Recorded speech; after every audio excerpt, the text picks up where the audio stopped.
Sometimes it's difficult not to focus on the evil that goes on in this world around us every day.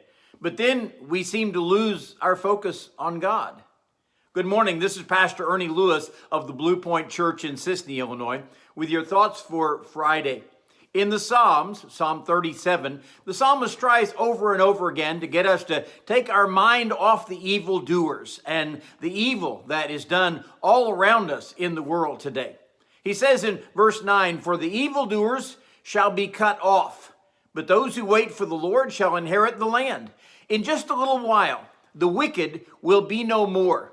Though you look carefully at his place, he will not be there. But the meek shall inherit the land and delight themselves in abundant peace." We are told repeatedly that the evildoers' days are numbered by the Lord.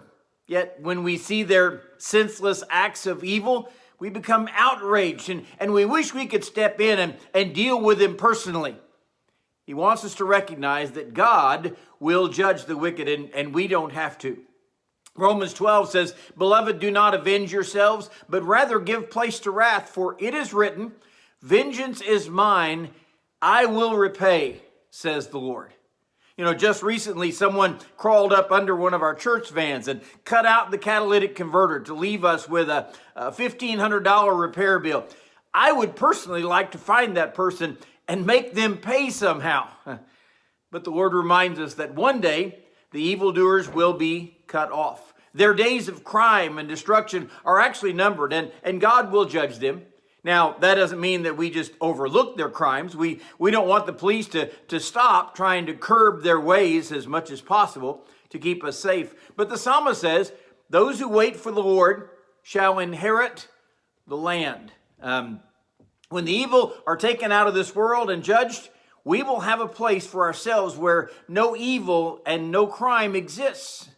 Perhaps this is speaking about the 1,000-year reign of Christ on this earth, or perhaps it's talking about the new earth that God has promised is coming for us one day. But he promises that the wicked will be no more. Though you look carefully for his place, he won't be there anymore. And those meek who are going to inherit the land, they will finally have peace. As a matter of fact, the psalmist says they will delight themselves in abundant peace. They will be able to enjoy a life without evil. This sounds like the great eternity that God has promised to those who follow him in this life. Evildoers will no longer exist. And those who have waited on God's judgment to pass, they will live in abundant peace.